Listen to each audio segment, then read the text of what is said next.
أهلا بك عزيزي المشاهد في حلقة جديدة من آخر إنذار. هل يوجد بعد أحد قد بقي من بيت شاول فأصنع معه معروفا من أجل يونسان؟ مين قال العبارة دي؟ وقالها ليه؟ وقالها لمين؟ خليك معانا النهاردة عشان تعرف هذا الموضوع الشيق جدا، وعشان ربنا هيحذرك من شخصية بترمز إلى الشيطان. مين هي الشخصية دي؟ هتعرف معانا في الحلقة. معانا خادم الرب المحبوب عند الناس كلها، الدكتور عادل نصحي. أهلا بيك يا دكتور عادل. اهلا يا خبز. برحب بيك في آخر إنذار. شكرا. يا دكتور لو سمحت تقرأ لنا من صموئيل الثاني أصحاح 9. بالتأكيد. وقال داود: هل يوجد بعد أحد قد بقي من بيت شاول فأصنع معه معروفا من أجل يوناثان؟ وكان لبيت شاول عبد اسمه صيبة، فاستدعوه إلى داود وقال له الملك: أأنت صيبة؟ فقال: عبدك. فقال الملك: ألا يوجد بعد أحد لبيت شاول فأصنع معه إحسان الله؟ فقال صيبة للملك: بعد ابن ليوناثان أعرج الرجلين. فقال له الملك: أين هو؟ فقال صيبة للملك: هو ذا هو في بيت مكير ابن عم إيل في لودبار. فأرسل الملك داود وأخذه من بيت مكير ابن عم إيل من لودبار، فجاء مفيبوشث ابن يوناثان ابن شاول إلى داود وخر على وجهه وسجد. فقال داود: يا مفيبوشث. فقال: ها أنا ذا عبدك. فقال له داود: لا تخف، فإني لأعملن معك معروفا من أجل يوناثان أبيك، وأرد لك كل حقول شاول أبيك، وأنت تأكل خبزا على مائدتي دائما. فسجد وقال: من هو عبدك حتى تلتفت إلى كلب ميت مثلي؟ أمين. دكتور، ليه داوود بيدور على واحد من بيت شاول، مع أني أنا أعرف أن شاول الملك كان بيكره داوود وحاول يموته أكتر من مرة وطرده، فليه داوود بيدور على واحد من بيت شاول؟ هي بلخصها دي يا أخي باسم في كلمة أصنع معه إحسان الله. يعني بقول ده مش أنا، الله أحسن إلي أنا كمان، وأنا ولا حاجة، عملني ملك عظيم.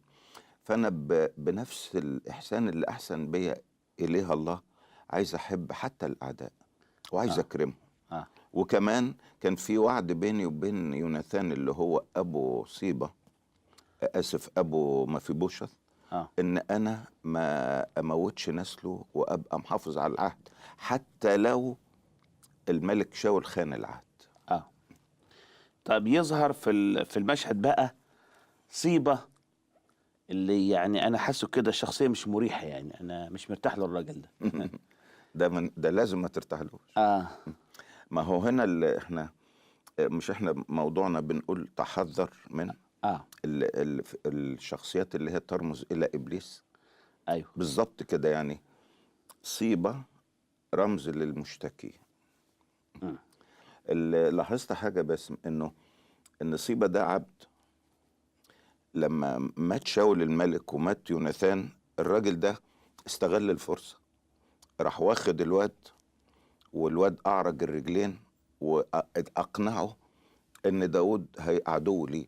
قال له: عارف أنت اللي فاضل الوحيد من البيت ده، من العيلة بتاعت شاول، خليك مستخبي وأنا هداري عليك. حتة بعيدة، حتى لودبار يعني حتى لودبار معناها لا شيء، يعني مكان كده أنت لا شيء، لأنك أعرج ومنظرك مشوه، وهتقعد في حتة اسمها لا شيء. وطول ما أنت لا شيء يبقى أنت في أمان. اوعى يفتكرك داود، اوعى يدور عليك. فصيبة إشارة إلى إبليس بيقنع الناس إنه المسيح والله ده، يقول لك الله افتكره، يعني مثلا ياخده، عارف إن تقول وفلان كان عايش كويس والله افتكره. يعني ايه ربنا افتكره؟ يعني مات. كأنه ربنا طول ما هو ناسيه يبقى كويس. فهنا بشوف صورة لإبليس المشتكي اللي بيقلب الحقائق فيتظاهر هو بانه عليه عطف واهتمام، مهتم بالواد اللي هو مفيبوشس، وانه اللي عايز يعمل احسان حقيقي اللي هو داود، او اشاره الى ابن داود يسوع، لا خليك بعيد عنه. طب انا شايف كمان ان حاول ينفر يعني قلب داود من مفيبوشس، لما داود جابه قال له هل يوجد بعد احد قد بقي من بيت شاول عشان اصنع معه احسان الله. ابتدى بقى يحاول يعني يصد نفس داود عن مفيبوشس. قال له في واحد بس اعرج، في واحد بس في حته مش كويسه. هل يعني الشيطان بيحاول يشوه صورتنا قدام الله؟ تمام. دي اللي بتقوله ده آية. يقول الذي يشتكي على إخوتنا نهارا وليلا. طب في رومية 8 يقول لك من سيشتكي على مختاري الله. ما هو هنا بسميها ايه؟ المشتكي والشفيع، او بلغة القضاء وكيل النيابة اللي هو ممثل الادعاء والمحامي. ممثل الادعاء يجتهد، ده مش انه شرير، ده هو شغلته كده يعني. ممثل الادعاء يعني يجتهد انه يبين عيوب ووقاحة وشر واجرام المتهم. شغلة المحامي انه يحاول يطلعه من المأزق، ما يقصدش، ده كان مش عارف ايه، ده بريء، وربما يكون بريء اساسا. بالظبط. هنا بشوف المشتكي اللي هو ابليس زي ما انت قلت، والشفيع العظيم الوحيد او المحامي الاعظم يسوع المسيح. طب لما يشتكي ابليس قدام الله علينا ويكون معاه حق، ايوه، يعمل ايه المحامي؟ هو ما يعمل ايه الشفيع ربنا يسوع المسيح؟ حاضر. هو انت قلت ويكون معاه حق، هو الحقيقه لا، هو دايما معاه حق. لانه ايه، هو لو ليه عدل يزودها ويكذب هيحاول، بس ده مش هيعمل كده مع الله. هو طيب بص يا بس، هو ابليس بيعمل حاجتين. بيبقى في حاجه اسمها مشتكي وحاجه اسمها مفتري. فبيشتكي يعني يقول لك ده عمل كذا ودي حقيقه، ده غلط، ده كذب، ده ضعف، ده جري. لكن في نفس الوقت مفتري ايه؟ بيألف قصص غير حقيقيه، زي ما عمل مع يوسف. طلع عليه سمعه انه زاني وهو مش زاني. فهنا بيعمل حاجتين. احنا خلينا في انه امام الله بيشتكي. ليه شكوته بترفض مع انه شكوى حقيقيه؟ يعني بيقول له باسم اخطأ. وفعلا اللي انت بتقوله صح، لان في حاجات كتير بنعملها هو مع حق فيها ومع الاثباتات. على فكره ما ساعات القاضي يقول له فين الادله؟ طبعا الادله عنده الشيطان في تصوير يعني مثلا. يجي الله يقول له يعني عايز يقول له ده مش اجره الخطيئه موت، يقول له ايوه. طب موته، يقول له مش هموته. الله تبقى في نوع من المحاباه بقى. قال له لا، لان في واحد مات بداله. يجي بقى المحامي يقول كده حضره القاضي، القضاء العداله الالهيه، يقول له ايوه، يقول له المتهم ده انا معاك ومع ممثل الادعاء انه متهم. يقول له طب وهتقول ايه بقى؟ قال له انا دفعت حسابه كله، سدد كل الدين اللي عليا. يبقى القاضي يقول القضيه خالصه. عشان كده الايه اللي انت قلتها، من سيشتكي على مختاري الله؟ الله هو الذي يبرر. يعني قصدي حضرتك تقول اكتب لكم هذا لكي لا تخطئوا، وان اخطا احد فلنا شفيع عند الاب يسوع المسيح البار. تمام. وكملها بقى حضرتك. وهو كفارة لخطايانا. ما هو مش مجرد انه بار يعني ما تقدرش تمسك عليه عيب. اما يقول له ايه؟ طب ما انت بس اتكلم عن نفسك الاول. لا، انت قدوس، انت بار، انت. لكن يقول لك ايه؟ وهو كفارة لخطايانا. يعني الحاجة الخطايا بتاعتي اللي هي سودة قدام الله يروح مغطيها بالدم. ويقول لله ها عليهم حاجة؟ طيب يقول لك فهو امين وعادل حتى يغفر لنا خطايانا ويطهرنا من كل يعني لانه خد الاجره مره من المسيح، مش هياخدها مني تاني. طيب لما تفشل شكوته امام الله، انا شايفه يبتدي يشتكي على ضميرنا ويحاول بقى يطفشنا احنا ويئسنا احنا ان ما نجيش للمسيح زي ما عمل مع مفيبوشس. يعني انا شايف انه راح لمفيبوشس، بتخيل كده يعني، وما اعرفش تتفق معاه ولا لا. قال له يعني الملك داود عايزك. قال له عايزني في ايه؟ قال له يعني بص لمنظرك وشكلك ونسبك وجدك واللي عمله في داوود، وانت تعرف عشان كده حاسس ان مفيبوشس جاي وخايف. فنقدر نقول انه اشتكى على مفيبوشس عند داوود، الشكوى رفضت، قال له برضه عايزه، فراح يحاول يعني يخلي مفيبوشس ما يجيش. تمام، غالبا استنتاجك ده مظبوط قوي يا باسم. ليه؟ لان اسمه ايه ده، مفيبوشس لما راح لداود مرعوب، مش قادر يتخيل. وفي نفس الوقت لاحظت حاجه، انه اشتكى على مفيبوشس قدام داود. هل يوجد بعد احد لبيت شاول فاصنع معه عصيان الله؟ مش قال له ايوه في واحد اسمه مفيبوشس وغلبان ومسكين واعرج، ده مستاهل، يا سلام يا جلاله الملك كتر الف. لا، عارف ايه؟ بعده ابن، يعني حاجه كده نكره. بعده ابن ليوناثان. الملك قال له ها؟ قال له بس استنى، اعرج الرجلين مشوه، ادي دي المشتكي. يبقى هو بيشتكي علينا قدام الله، وبيشتكي علينا قدام ضمايرنا ييأسنا من محبة الله. هنا في القصة الشكوى عند داوود رفضت، قال له أعرج، قال له عايزه، ده فلودوبار قال له عايزه، قال له ده شكله وحش، قال له ده اسمه وحش، قال له عايزه. هنا الشكوى رفضت، فراح يقول مفيبوشس بقى الملك داوود عايزك، عايز يموتك، صح كده؟ صح طبعا. يعني إبليس يروح للإنسان الخاطئ يا دكتور عادل، يقول له لما يسمع البشارة الحلوة ان المسيح بيحبنا، مات عشاننا، عنده غفران، عنده خلاص، يروح يقول له بص في المراية، انت شكلك ده ينفع مع المسيح، بص لماضيك، بص لشرورك، بص لخطاياك، بقى واحد زيك ينفع يتوب؟ يعمل كده ابليس؟ تمام. شوف، اعظم خطية او جريمة بيعملها الشيطان انه بيقنعنا انه الله مش محبة. تصور يعني ممكن يبقى الله ليه اسماء كتيرة، مثلا انه منتقم جبار، وهو كده برضه، وعظيم وعالي، لكن حتة الله محبة دي ما يحبهاش الشيطان. ليه بقى؟ لانها تكسر الحاجز اللي انت بتقول عنه. عشان كده اول اعلان عظيم يعلنه الرب يسوع في الانجيل، لانه هكذا احب الله العالم. ما تقول هكذا الله قدوس. قال لي الشيطان بوظ الصورة الرائعة. الشيطان بيحاول يعكس الصورة، يبان هو انه كأنه كويس وان الله وحش. هكذا احب الله العالم الخاطئ يا رب، قال لي كله، يعني حتى بذل ابنه الوحيد. يعني حضرتك النهارده بتحذر الناس من صيبة، عشان البرنامج اسمه اخر انذار، يعني احنا بننزل الناس وبنحذرهم من صيبة. في واحد قال صيبة ده مصيبة. ايه رأيك؟ ده حلو، سمعت. اعرف مرة دورت على المعنى برضه، بس عارف صيبة معناها ايه في الاصل؟ يعني كلمة صيبة بالعبري المعين. تصدق دي؟ المعين، يعني بيتظاهر بانه بيعين وانه بيساعد، لكن هو ايه؟ خاين وغدار وبيدمر. تقول ايه لواحد يا دكتور حاسس بيأس وحاسس بفشل، حاسس انه عامل زي مفيبوشس وما ينفعش مع المسيح، تقول له ايه في نص دقيقة؟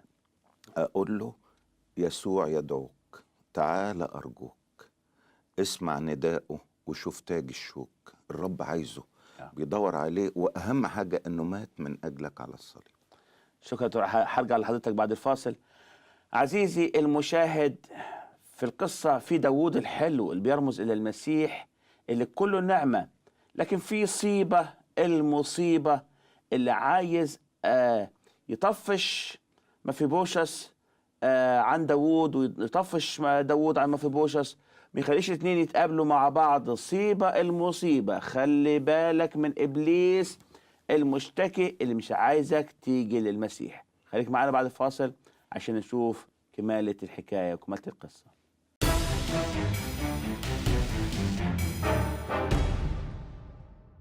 انت عشت حياتك كشاب في الخطية. يا ليت الشباب يعود يوما فأحكي له ما فعل المشيب. الدنيا هتولع، وفي نار وفي جحيم، في تيار كهربائي هيحرقك، هموت، العيال، مراتي، هموت. لازم تبقى حاضر، لازم تتجاوب مع الأمر الإلهي. الله الآن دلوقتي يأمر جميع الناس، يبقى الأمر يخصك. بس أنا قلت لا. هتموت، هتذهب إلى أبدية تعيسة، هناك هتدعوه هناك هتصلي، هناك هتتوب، بس بدون فائدة. حشوهم عني، بيخنقوني، حشوهم بعدهم. أكيد ربنا يوم الدينونة هيشوف لها حل. طب ما انا كويس، بعمل اعمال كويسه. نفس طالع مش داخل، أو داخل مش طالع، يعني عارف على كده. وإحنا على كده بنتأمل في الحلقة، في ناس كتيرة انتهت حياتها. اسكت انت، انا هحاول تاني وتالت ورابع. خلال هذه القصة ربنا بيبعت لك آخر إنذار، فخليك معانا بعد الفاصل عشان نواصل تأملاتنا.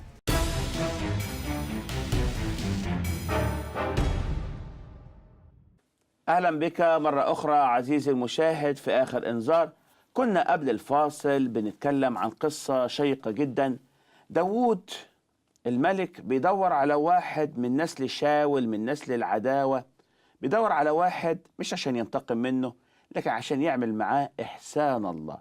بس في شخصية مش مريحة، في شخصية مخيفة، في شخصية ربنا النهاردة بيحذرنا منها، شخصية صيبة اللي مش عايز هذا اللقاء الرائع يتم. خليك معانا عشان نشوف كمالة الحكاية.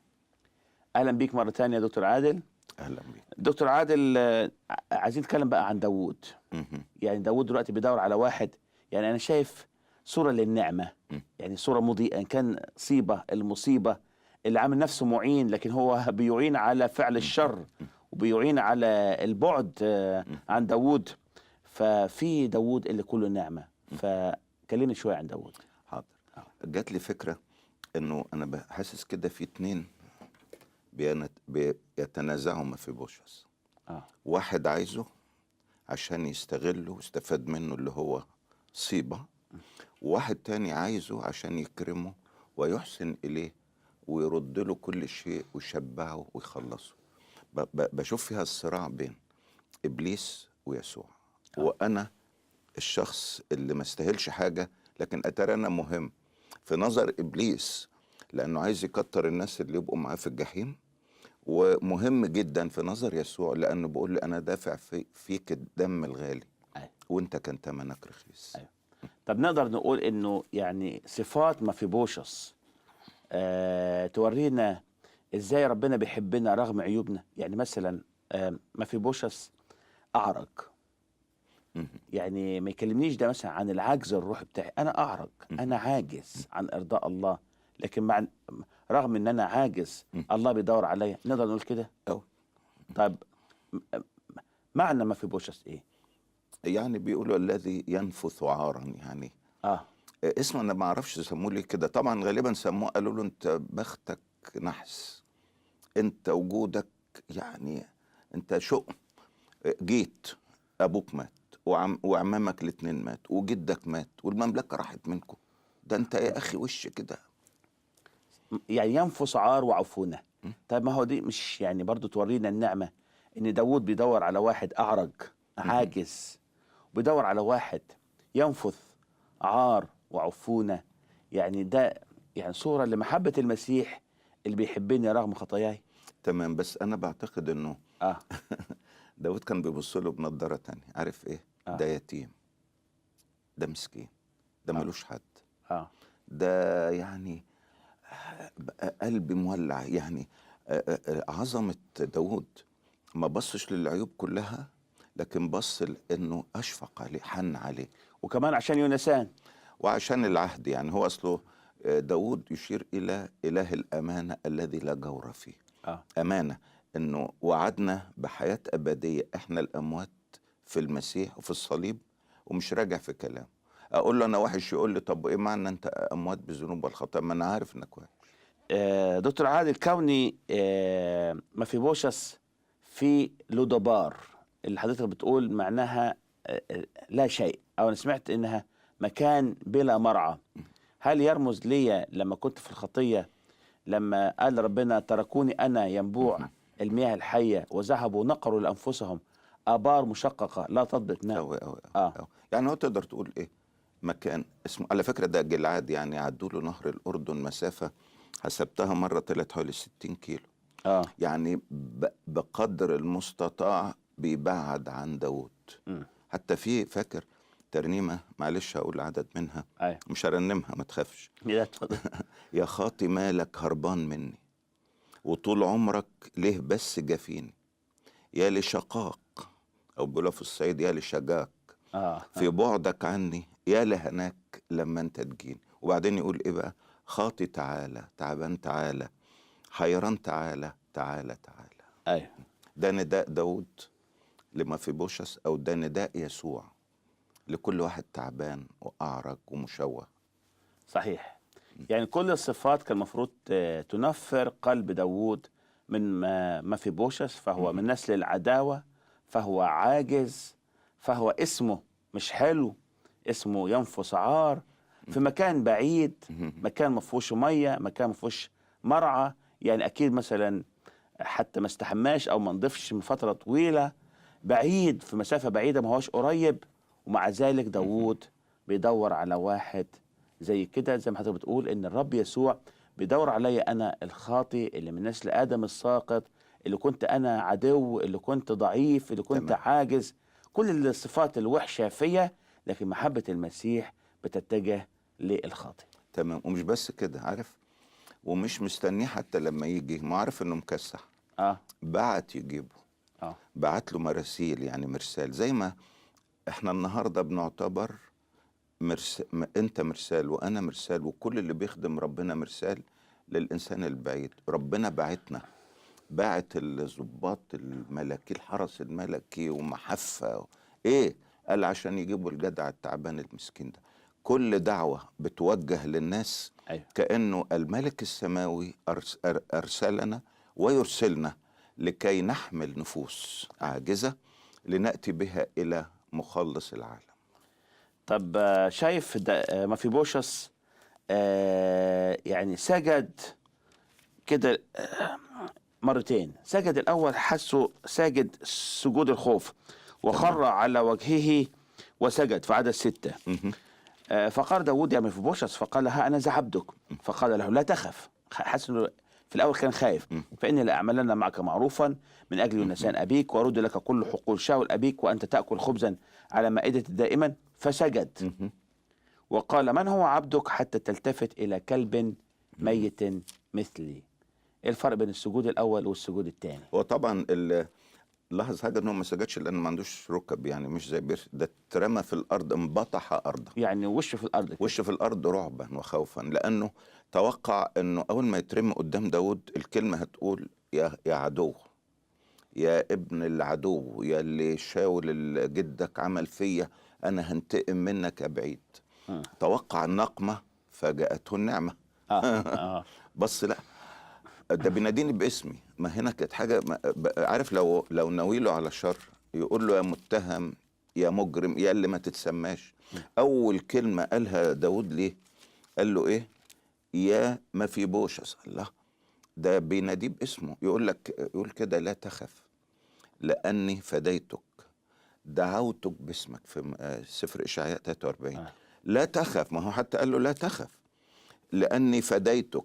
ده يسوع بقى هنا، مش داود الماء. إيه؟ دعوتك باسمك. أسامينا غالية على المسيح أوي. أنت لي. يبقى السجود الاول سجود الخوف، تمام. السجود الثاني السجود التاني بس انت بعد ما تطمن. ما هو اول حاجه طمنه. على فكره بتشوف هنا اول حاجه يديها المسيح ايه؟ السلام. اذ قد تبررنا بالايمان لنا سلام مع الله. ما انساش انه قبل ما الواحد يتقابل مع الرب الخوف، القلق، خوف من الموت. مع ان كنا بنقول ايه؟ ما فيش حاجه اسمها جهنم، ما فيش حاجه اسمها سما. كنا بنحاول نضحك على نفسنا، لكن في رعب، في خط مرعب من الابديه المخيفه. او من اول الحاجات الواحد حس بيها سلام مع الله. طيب عشان كده قال له ايه؟ لا تخف. وايه كمان؟ فاني لاعملن معك معروفا من اجل يوناثان ابيك، عشان خاطر ابوك، وانا كان بيني وبينك بينه عهد. طب انا النهارده هقول لك حاجه، اما يجي المسيح يخلصني يقول لي ايه؟ عشان خاطري، عشان خاطر ما انا وابويا وكلنا اخطأنا من ادم. يقول لي عشان خاطر حبي ليك، عشان خاطر ان انا هكذا احب الله، كده حب بلا حدود. صحيح. يبقى تقدر حضرتك تقول ان السجود الثاني سجود الشكر بعد ما اطمئن. تمام. السجود الشكر، هو انا متأكد انه، معلش، انا متاكد انه يمكن قعد دقايق مش مصدق ودانه. يعني هو اعرج بس ودانه سليمه. أي. معقول؟ لا تخف، اعمل معاك معروف، ارد لك الميراث ده، انا فاقد كل شيء. أي. اول ما ابتدى، ما هو لازم احنا بنشترط حاجه على الانسان اللي بعيد عن ربنا، انه يصدق ربنا، يصدق ان ربنا بيحبه، يصدق انه ربنا بيناديه. فمش مصدق نفسه، حتى بيقول له مم. حتى تلتفت إلى كلب ميت المثل. يعني يعني هو حس معقول؟ برضه بالحقارة والضآلة أيوه. تصور، هقول لك حاجه اخي، بس احنا كل ما بنحس بنعمه ربنا اكتر بنحس بحقارتنا اكتر. ده مش كبرياء يعني وكل ما بعض نحس بحقارتنا كل ما نحس برضه بنعمة ربنا أكتر.